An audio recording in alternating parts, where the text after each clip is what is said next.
Breaking news आपको बता देते हैं। सबसे बड़ी खबर इस वक्त ईरान से जुड़ी हुई है। ईरान के खिलाफ ऑफिशियली युद्ध का ऐलान हो चुका है। इजराइल ने इमरजेंसी सेवा को एक्टिव कर दिया है। तो एक तरफ इजराइल ने युद्ध का आगाज किया और दूसरी तरफ स्टेट ऑफ इमरजेंसी का ऐलान कर दिया गया है। इमरजेंसी सेवाएं एक्टिव कर दी गई हैं। लोगों से भी हर अपडेट को फॉलो करने के लिए कहा गया। सीधा रुख करेंगे।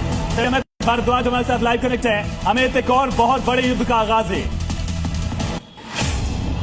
देखिए, मैं आपको बता दूं कि तेहरान में धमाके हुए हैं और ये बड़ी कार्रवाई है। लगातार आशंकाएं जताई जा रही थी बड़ा हमला करेगा इजराइल। इजराइल ने हमला कर दिया।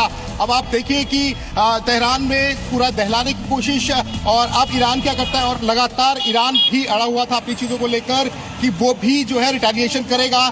ये एक बड़ी चुनौती है ईरान के लिए। इजराइल ने हमला कर दिया। यूएस ऑलरेडी जो है वो सारी चीजों को लेकर बयानबाजी कर ही रहा था। तो उसके बाद ये जो आशंका थी, लगातार सी मीडिया नेटवर्क बता रहा था कि इजराइल हमला कर सकता है और इजराइल ने हमला कर दिया। जी ठीक है, आप बने रहिएगा। Colonel Mayank Chaubey defence expert है, इस वक्त हमारे साथ जुड़ चुके हैं। कर्नल साहब, अब आप इसको कैसे समझाएंगे? क्योंकि इजराइल ने अटैक कर दिया ईरान पर, क्या अमेरिका अब सामने आएगा? अमेरिका भी अटैक करेगा? क्या हालात बनते हुए दिख रहे हैं? जी बहुत बहुत धन्यवाद। इस समय मैं अभी अपने सोर्स से बात कर रहा था इजराइल में। तो इजराइल में कल रात से डेफकॉन 2 लगा दिया गया था। डेफकॉन 2 मतलब कि युद्ध की तैयारी में, और जैसे युद्ध की तैयारी से पहले जितनी गहमी होती है वो इजराइल में देखी जा रही थी।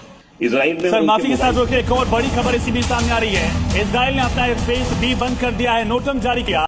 इजराइल में वॉर सायरन लगातार गूंज रहे हैं। ये बहुत बड़ी खबर इस वक्त हम आपको बता रहे हैं, क्योंकि पहले ही कहा गया था, यूएस की तो एडवाइजरी भी थी कि जो भी आपको फ्लाइट पहले मिलती है ले लीजिए, लेकिन इजराइल को छोड़ दीजिए। इस बात का अंदेशा पहले से ही लगाया जा रहा था, एक बड़ा युद्ध यहाँ पर हो सकता है। अब ईरान भी चूंकि पलटवार कर रहा है, तो इजराइल में भी एक के बाद एक वॉर सायरन बज रहे हैं। आयुष मयंक सर, इसे कैसे समझा जाए? 2 दिन पहले पीएम मोदी इजराइल में थे। अभी हमने देखा यूएसएस जनरल हाइफा पोर्ट पहुंचा है। क्या उसी का इंतजार किया जा रहा था कि इजराइल के लिए पूरा सुरक्षा घेरा बन जाए, उसके बाद इजराइल अटैक करेगा?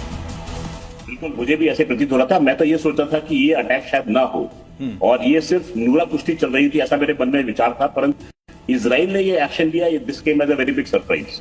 और इस समय हाल की स्थिति इजराइल में ये है कि वहां के नागरिकों को वार्निंग दी गई है कि वो अपने बंकर के पास ही रहे।